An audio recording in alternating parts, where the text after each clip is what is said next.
Are you ready to make the ice cream truck? So it has this really cute music box. We don't need it just yet, but oh, I'm excited about the ice cream truck. Let's do it.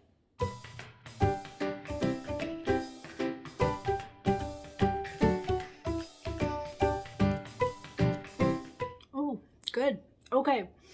So my grandkids were here last week and I had literally an entire drawer of ice cream for our project. Like everything you could think of for ice cream. So many different kinds. And my daughter has 6 children and a husband. And we made these ice cream sandwiches and that was great. Super fun. This one is peanut butter and cookies and cream ice cream. And I cooked the peanut butter cookies a little too long, so they were a little crispy, but they're good on this. They aren't crispy at all. They're actually really good. But the funny thing is, my son-in-law, oh my gosh, that man can eat. Like, he can really eat.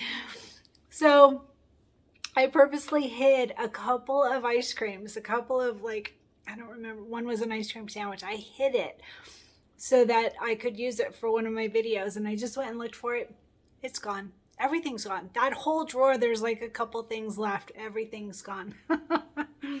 So hopefully you're eating ice cream, but maybe not to that extent. So today we are going to work on the truck. That truck is so darn cute. Oh my gosh, I'm really excited about the truck. So the music box, save it for later.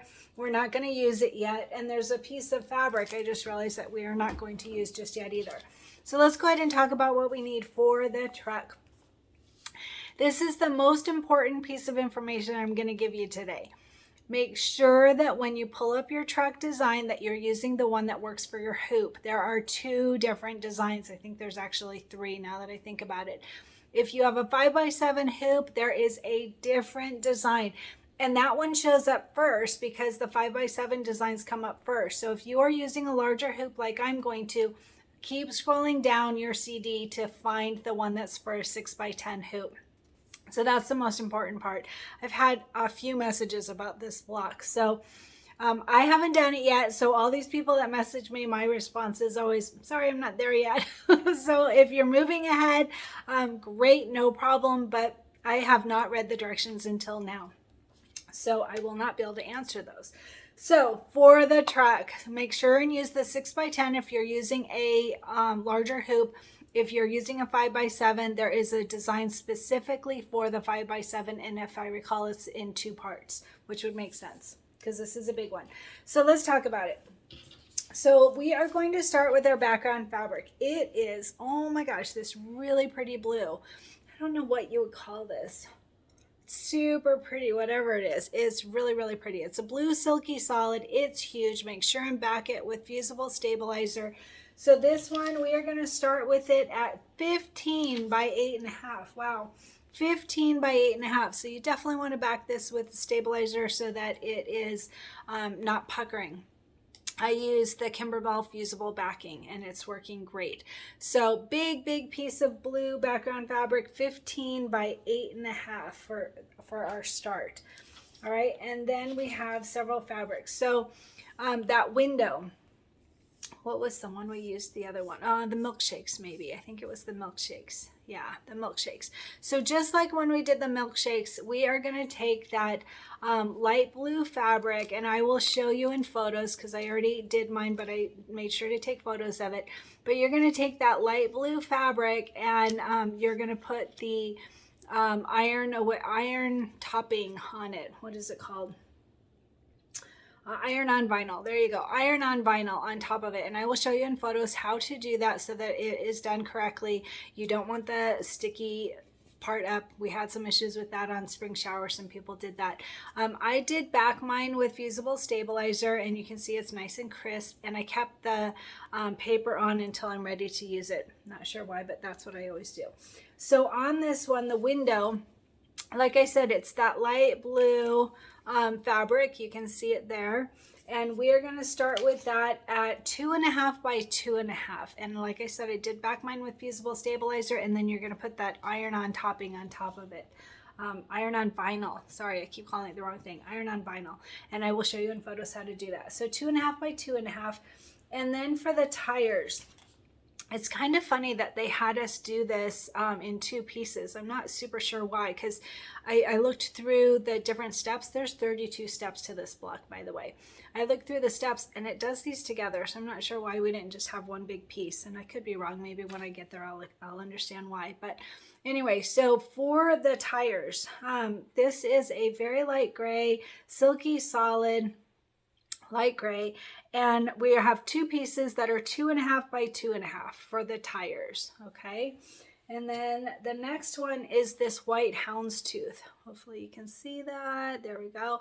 White on white houndstooth, and this is for the sign background, for the sign background. And this one is going to be 5 by 3.5 to start with, and I did back it with fusible stabilizer. It's the white on white houndstooth, 5 by 3.5 for the sign background.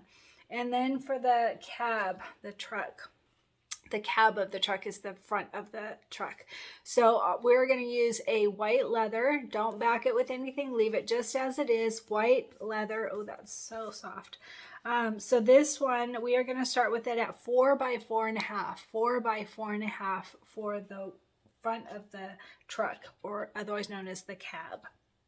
All right, and then we have, oh, this is so pretty, pink. This one is for the rest of the truck, the back of the truck. Pink rose embroidery leather. This is for the cargo box, it's called. And this is going to be 6 by 4.5. And again, it's leather. Don't back it with anything. Leave it as is. 6 by 4.5. All right, and then we have the gingerbread leather. This is for the cone on the sign on the truck. This is for the cone of it. So this is just felt. Don't back it with anything. Did I say leather earlier? Sorry, gingerbread felt. And this is going to be 2.5 by 2 for the gingerbread cone. For the cone, mine's much bigger than that. Sorry. I think it must have come that way in our box. This comes in the embellishment kit. So this is supposed to be 2.5 by 2. Mine's a little bit larger, so I'll just trim it as I do my cone. All right, and then those are the only fabrics that we need, but you will find, and don't worry, I kind of panicked thinking, oh, why do I have an extra fabric in mine? So this white with the cherries on it, white on white cherries fabric, that one, it's not listed here, which is kind of funny. But we're going to use it later in our embellishments. So what I did is I cut all of my embellishments and I put them in my packet. And so that's why it's in here. And I was like, hey, what's this extra piece? So this will be part of the embellishments. It's actually like the cover for that music box. So don't worry about it now. If you have a packet just for your embellishments like I do, you could put it in there because we are not going to need it now. We will use it when we use our music box. All right, so those are the only supplies we need. We are going to quilt this, and so we need batting. So for our batting, it's always a 1/2 inch larger than our final cut size. And our final cut size on this is 10.5 by 6.5. So that means that we want a piece of batting that is 11 by 7. 11 by 7 for your batting. And then, like I said, we are going to quilt this. So we are going to quilt this with Food 4. That's the one with the ice cream scoops. The ice cream scoops. That'll be fun. So Food 4, and we're going to use 6 by 10. So any quilting design that you want that is 6 by 10. However, if you are going to rehoop, this would be a good one, this Food 4, because it is a blue design. That means that it's all within that block. Nothing goes into the seam. So this would be a good one if you need to rehoop. So we're going to use 6 by 10. Let's see, if you need to rehoop, you could do a 4 by 6 and a 4 by 4 to be able to get your 6 by 10 quilting design. 4 by 6 and 4 by 4, right? Yes, 4 by 6 and 4 by, sorry, I should have prefigured that out, but 4 by 6 and 4 by 4 will work fine if you need to double hoop. And like I said, this Food 4 will work fine for double hooping. It is a blue design and it will not go into the seams or anything. All right, so like I said, keep your music box for later. After our project is done, we will get that made. Ooh, I'm making sure to eat cookies and ice cream. Oh my gosh.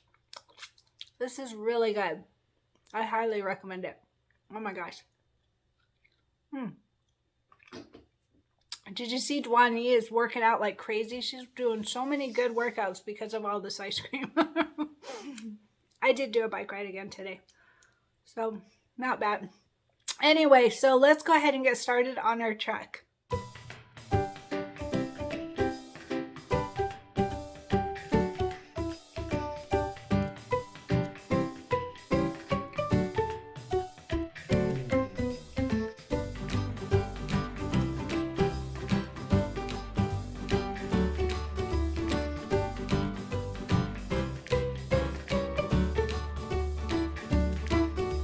Okay, so next up we are going to use the iron-on vinyl, and it's very easy to do. A bunch of us used it in spring showers on the umbrellas, so it should be second nature to you, but just in case. So you want to make sure, first off, you cut it like I showed in the picture before. You cut it to the sizes for the 2 blocks that you need. And then you are going to take the top layer off. Very, very important. Top layer is the part that is the iron-on vinyl that we're going to use. Why is it always so hard to get these things opened up once I get on camera? Ah, there we go. Okay. So just like that, take the top layer off, and you can feel that this is the sticky part, and you're going to put that on top of your fabric. Let me move you over here. All right, sorry about that. All right, so this is our fabric. This is the top of our fabric. We are going to put sticky side down. It's very important. A few people on spring showers did it sticky side up and then ironed it, and it ruined their iron, ruined their iron-on vinyl, and had to buy more. So make sure sticky side down on the top of your fabric, the right side up of your fabric. All right, and then once you have that, you can see it's not the sticky side that is up because I'm touching it and pushing it down onto our fabric. So one other thing is I did back my fabric before with fusible backing, and then I put my iron on there, and then you have that piece that you peeled off. Remember, we peeled that sticky part off.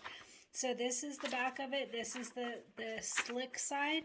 We're going to put the slick side down so that we have the paper part on top of the iron-on vinyl here, and we're going to use that to iron on our iron away, or our iron-on topping.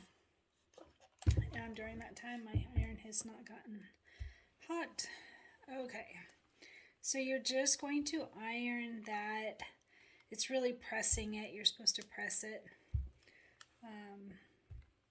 I don't recall exactly how long, but it wasn't very long, and you can kind of feel when it starts adhering. So what I did on spring showers is I stored it this way in my packets until I'm ready to use it, and that's what worked for me. You can prepare this as you start to work on your block, or you can go ahead and get it done ahead of time and then save it like I'm doing here. So I'm just going to store it this way. This works for me, and it's all ready to go. So when we do that block, I'll tell you when we do the block, but when we do, we're just going to take off this paper topping and it will be all ready to go.